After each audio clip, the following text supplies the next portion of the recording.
Hey everybody, welcome back to the Adventure Archive. We're doing another one of these things that wasn't really meant to be a series, but then Matt right here, I'm joined by Matt, my buddy Matt, who you know from Karen and Dragonbane and all the other games we play. He said, "Oh, you should call this Take My Money." And I was like, that's a really good idea. So here we are again to talk about Return of the Living Dead, TTRPG edition. And we're just going to use this series to talk about cool Kickstarters that we're looking forward to. So Matt, Master of Four Matt, why don't you kick us off and tell us what this thing is? This is a RPG based on Return of the Living Dead, official. For the people who don't know what Return of the Living Dead is, it's an 80s cult classic horror film. It came out in 1985. It's based on the classic Night of the Living Dead by George Romero. Now, the two writers of that film split. So George A. Romero went and did a sequel called Dawn of the Dead. And this other guy named Dan O'Banion, who co-wrote, was part of the original Night of the Living Dead, went off and made his own sequel, which was Return of the Living Dead. And his sequel, if you've never seen it, is a little bit more lighthearted, a little funnier, not meant to be taken as seriously. It's one of my favorite movies. When I saw that they were doing a Kickstarter of this, I had to back it instantly. Without even knowing anything about it, I went in to find out which tier got me the most physical items and had to back it. So before even going through it and seeing exactly, which I've done now, I've looked through just to see like, okay, what did I just back? I backed it immediately. Yeah. So I was very excited. I am still very excited. Yeah, I do have some fond memories of this movie. I've seen it many times. It's been a long time since I've seen it. I probably should have watched it before doing this video, but yeah, it was good time. So there are some new stretch goals that have been unlocked at the very top of the page, which is super handy because I think most Kickstarters, they get somewhat buried. But we're going to come back to those once we get through actually what this game is, how it plays, what our expectations are, what we're excited about, et cetera, et cetera. So I guess we'll briefly talk about this big splash image where it's talking about rules for zombification and deadly 2,4,5 trioxin that causes it. Do you want to talk about trioxin at all? Yeah, a little bit. Yeah, and I think in that case, I want to give a little bit of background of the original movie without giving any spoilers away, because if you haven't seen this, you really should go hunt down a copy of it and watch it. If you are at all into zombies, this is a really fresh take on zombies. Even now, there are some rules that were changed for the lore of these zombies that were done for the first time. But just from the back of like the film, the DVD box, I'll just read that. On his first day on the job at an army surplus store, poor Freddy unwittingly releases nerve gas from a secret U.S. military canister, unleashing an unbelievable horror. The gas reanimates a core of corpses who arise from their graves with a ravenous hunger for human brains. And luckily for those carnivorous cadavers, there is a group of partying teens nearby just waiting to be eaten. The trioxin gas is the gas that was released from this canister, this old canister that was at this warehouse. Some of the things that are a little bit different is normally in zombie movies, destroying the brain is how you put down a zombie. Well, that doesn't work for these zombies. There's not an immediate way to kill them. Destroying their brain does not do anything. And the other thing is, this is the first film where zombies craving brains was a thing. Before that, it wasn't. This is the first time that was introduced that a zombie is looking to eat their victims' brains. So the rules for zombification and the deadly 2,4,5 trioxin that causes it, that's what it's going to be. It's going to be like, what does that gas do to a corpse, or what does it do to a living person? You see both of those in the movie, but I think that the rules of this RPG they're going to cover that. They're smart, fast, and nearly indestructible too. So was a different differentiator too in this film, is they're kind of aware, versus mindless. So that's a cool touch. Yeah, there's special add-ons that come with backing this Kickstarter. They're partnering up with horror artist Graham Humphreys, the #1 dice maker Fan Roll, official Disney pin maker Fig Pin. There's going to be ambience that is put out by Sirenscape, huge company that does really cool stuff, and top VTTs, Roll20, Foundry, and Quest Portals. Yeah, there is so much stuff they're giving away so many goodies and stuff for this Kickstarter. It's pretty nuts. And I am a massive sucker for like soundtracks because I run games online. Yeah, then we got special zombie types, Tarman, Split Dogs, Half Corpses, Skeletal Boners. There you go. And more.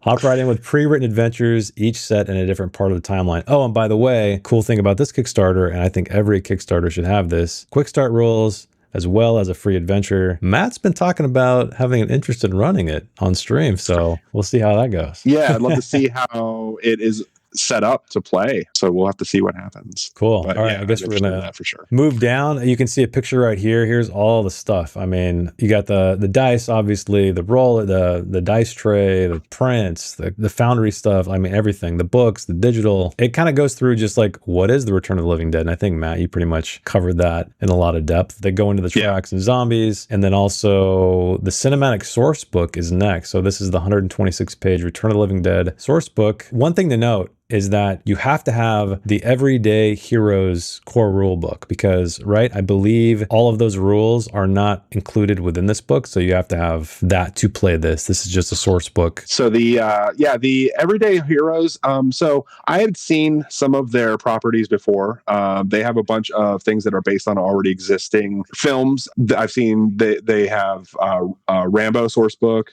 They have an Escape from New York source book. There's a whole bunch of them that they used, and they use this Everyday Heroes rule set to kind of like be the rule set that is used for playing those individual little games. Return of the Living Dead seems to be their next big one that they're doing, and they're taking these well-known properties and like making a game from them. Kind of like Free League's approach. They have their Year Zero system, but then they make these other properties that utilize it, even though they do tweak the rules specific to the setting. I really like that method because once you become familiar with the rule set and you're just kind of tweaking it and adding little things here and there for the actual setting, it becomes really easy. New rules. So I know you took a little peek at the rules. Do you want to kind of briefly talk about what you found, what you like, what you don't like, maybe, if there's anything you don't like? Yeah, I'm not sure exactly on specifics. I've not run anything with this rule set, but the Everyday Heroes rule set is considered a modern day role-playing system based on D20 Modern. Just kind of flipping through the quick start guide, I could see that it's very close to 5th edition. If you're familiar with that system, it seems like it would translate very easily. It looks like just from their website, it's updated by some of the D20 system's original designers. Let's see if it gives any other specifics. You just need that one single rule book that is required to understand and play the contents of all of the different officially licensed movie franchise games. Like if you love 5th edition, this might be a rule set that you're able to fall into rather easily. If this is maybe not your go-to system, or if you play other stuff more, you probably are at least familiar with the how a D20 system works, going based on what the property is. I'm not the hugest fan of the D20 system, but I'm excited to try it and see it in this type of setting. If you go to the Kickstarter page and you check out their quick start guide, there's a quick start guide to that, and it's not small. It's what they're giving you for free. Let me check the page count on it. It's a 172 page quick start guide. So I'm guessing it has all character creation rules in there as well, versus just having pre-gens. Damn, that's crazy, because most quick start guides I read, it's just kind of a cursory overview of the rules, and they give you pre-gens. So that's pretty nuts how they're giving you nearly the whole. What'd you say, 100 and how many pages? 172. Yeah, and it goes through in depth how to create a character, from the background to your profession to your class to your starting equipment, and then it goes through the full core rules. The actual book that you can purchase of their official rule book is a pretty thick book. There's a lot to it, but their quick start guide gives you a lot just for free that you can just download. Cool. I really want to know. I love this. On the screen right now, I got up the new zombification rules to manage all 6 stages of transformation process. So that'll be cool to see that, because I feel like most games, granted this is a very zombie focused game of course, but it's usually kind of like, oh, you get bit, there's a time limit or something, or you have to roll against things. But this, I like that they're really leaning into all 6 stages. If you are familiar with the rule set, they're listing out the new hero options here. So of course we have Living Dead, Rageful Dead, Postmortem Technician, and Final Girl. They list all the professions here. They have background, backgrounds, fresh meat, punk rocker, veteran of 69, worm food. Yeah, and the professions, Darrow, chemical executive, grave robber, medical supply worker. It's great because like all of these are, you know, from the movie, basically. All these rando paramedic, sleeper agent, all these characters. So definitely coming to life. All of these new backgrounds and professions are things that you can add to the game that you're playing. The quick start guide and the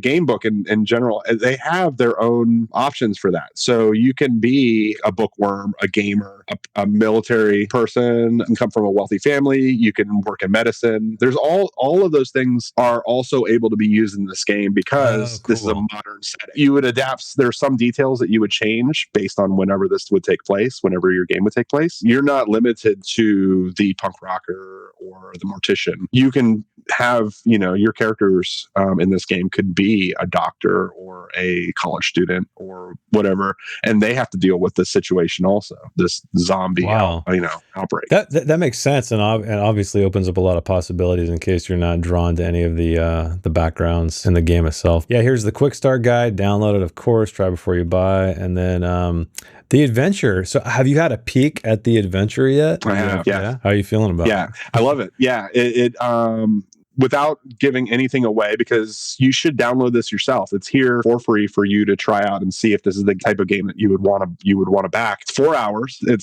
says to play it. It's a self-contained adventure. It starts and it has a start and has an ending. I think is meant to show everything that this particular game has to offer. Like it will run through all these new rules, these new backgrounds, these new character hero options. And there are pre-gens you mentioned, right? I believe you told me that. There are pre-gens, right? And this that included. There are pre-gens, yes. Yeah. So I believe there were 5 pre-gens that you can play. For this, you don't have to make a character. You can just play one of the pre-gens. But if you decide to back it and get the full cinematic source book, then you can make your own characters, which I think would be a lot of fun. Yeah, I'm excited to play this thing. I think it'd be a lot of laugh out loud fun for sure. Because I don't know if the rest of our group has seen this film, but I know you and I have. I've seen it multiple times, and I feel like you're probably more knowledgeable about it than I am because it's been a while. But yeah, we should probably have them all watch the movie before we play just to get a sense of the vibe. It might be fun to actually have somebody play who has never seen the film and be surprised by how different the details of this world are. Because we're so accustomed to the zombies that a lot of modern zombies were inspired by this movie and people don't know about it. Like you said, the brains thing, right?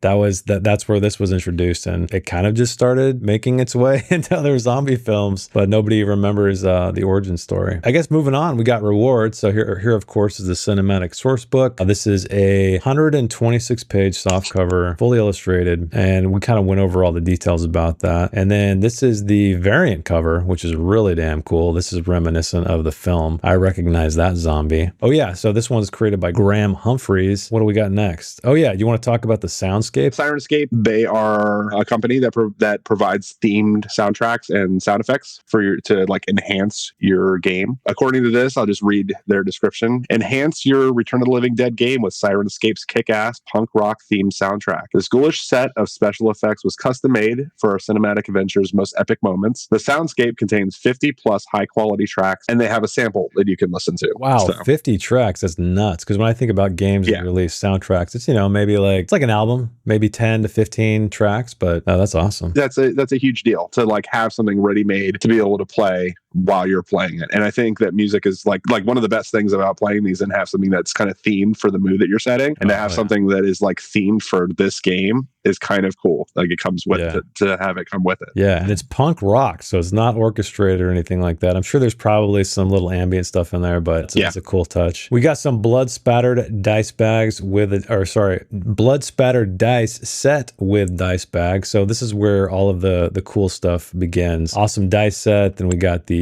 barrel dice roller and tray with our favorite zombie right there at the bottom lurking. That's one of the reasons. Seeing that, I was like, I gotta the top of the barrel with him peeking out is so cool. Man, I know, it's so funny because again, I was probably a kid the last time I saw this movie, but seeing that zombie, that face right there, I'm like, it all comes back. It's so good. Yeah. So I'm glad they're just totally embracing what this property is. We got some Fig Pin classic Tarman. There he is, looking like a Halloween costume. Super cool. Tarman is kind of hard to describe. It's one of those things you have to see. Yep. I mean, the movie was made in the 80s, and that is probably one of the like it's my favorite zombie, like of named zombies that are out there, and you have to see it to know why. It is just so good. Tarman is the best. Yeah, there's a lot of detail. So this is the pin. There's also a plushie, 12-inch plushie. So that's crazy. It's a bigger plushie. Even working jaws. So they thought of it. They thought of everything. I mean, it's huge. Yeah, and then I love this print, man. This is so nice. It's 18 by 24, signed and numbered, so limited run, which is really cool. And then here's the digital rewards. I don't want to go through too much detail and all that, but I mean, you guys know what PDFs are. And then of course we have the Roll20 Foundry or Quest. Have you ever used Quest Portal? You said is that their own thing, or is that you haven't? So I've never heard of Quest Portal. I love Foundry though. I know Matt, you use Roll20 often, so we're both familiar with that stuff. And what is this Sidekick subscription? Let's see. Enjoy a 1-year subscription to Sidekick free of charge, which is a $60 value. Oh, it's basically their marketplace. It looks like it's their thing. This means that you might not even have to buy the book to start playing it. If you have a year subscription, that's plenty of time to get a feel for the game and make sure that it's something that you actually want to own this, or are you good just playing with the PDF version of it? Plus, it's a good way for them to introduce people to their other properties. Yeah, it's worth $60, but you get it free of charge, which is awesome if you back. Yeah. And then, of course, there's all the pledge levels. They have so much stuff. I'll just briefly scroll through it. I think to get everything, where's the everything one? Is it the Evil Genius? Well, I guess there's Evil Shark with freaking laser beams. That's a huge, that one includes like your name on the thank you page. Oh, damn. Yeah. You created Play with the designers. Yeah. That's the $500. That's probably like the top pledge, I think. I backed the $150 pledge. And that's you get everything though, which is that's great. all the physical stuff. Get the digital source book. Yeah, you get the PDF. You get access to the VTT, and it looks like if you do want to own the book, the Evil Genius, the $250 pledge includes that kind of stuff. You'll get the book included with it. And then I'm guessing they have a lot of stretch goals. I know we briefly talked about it at the beginning, where they add-ons as well. I'll just keep scrolling down. You guys know what add-ons are. Where are the stretch goals at? Oh, they're right underneath. Oh, right here. I just passed them. So they are. And by the way, they've well exceeded their goals. So a lot of this stuff's unlocked. So the A4 prints are unlocked. The guest writer Rick Hines is unlocked. The trioxin barrel with dog mini is unlocked. All the way glow in the dark pen. It just keeps coming. Oh, premium Brains. Oh, those are awesome. Brains dice. Yeah, I didn't see that earlier. Holy crap, that's great. So cool. And then Tarman Mini is coming up next. Tarman Mini. That's the current end of the stretch goals, but you guys know that if they smash through this, they'll keep adding some. And at the very bottom, we got some actual plays, which I haven't had a chance to check out yet, but I think it's always well, actually, it might be a spoiler. I probably shouldn't watch it if we're going to play. Yeah. So I'll stay away. But there are some YouTube reviews. So if you guys want to get a sense quickly of other people's opinions on the rule set, those are down at the bottom. I think that's it. We're covering the team here. So we got the game designers, producers, editors, artists, et cetera, in honor of Awen Rowan Nelson. And then there's a description of what everyday heroes, what that rule set is. So goes into shipping details, which is a huge thing. Yeah, definitely. Don't forget about the shipping because you typically pay for that after. But I'll briefly go back to the very top because there were they kind of go into a little bit more of the details. You get another shot of the awesome brain dice up here. Yeah. I don't know why I spaced over that in the beginning. But yeah, premium brain dice have been unlocked and they come in this awesome like wooden crate carrier. Yeah, they're really like going all in with just the design of all the physical products, which is cool. Yeah, it really feels like that they're catching fans. Return of the Living Dead is not a huge property. I mean, horror fans know it. Zombie fans know it, but it's not something that is just a household name, I don't think. So I think that they're really catering this to people who already know and love this property. Hopefully it's getting some new fans too, because this movie deserves to be seen by a lot of people. Yeah, go check it out. And so hopefully this will bring some people in. It's a fun time. I think it'll remind you of like how a great cheesy campy movie should be made, because I feel like Hollywood has forgotten how to do that in a lot of ways. Cool. Well, I mean we've we've come full circle. We're back at the top again. Is there anything else you wanted to talk about regarding this or illuminate? No? Okay. Not really, no. I mean, I can see currently, as of this moment, they had a original $30,000 goal. They're at 77, almost 78,000, almost Really 800 close to backers. that 80K. That's the Yeah, next and they have 13 days to go. 13 days to go. So 13 days to go. Cool. yeah, Hopefully plenty of this time gives for them people to back it. Yeah. So go check it out. We're probably going to run this adventure on stream sometime. I got to talk to Matt on the side, see when he's going to be ready for it. But I'm stoked for that because that'll be a very, very different vibe from the games we used to play. So that'll be a lot of fun. All right. Well, I guess we'll cut it here. Matt, thanks for coming on. Yeah, glad to have you.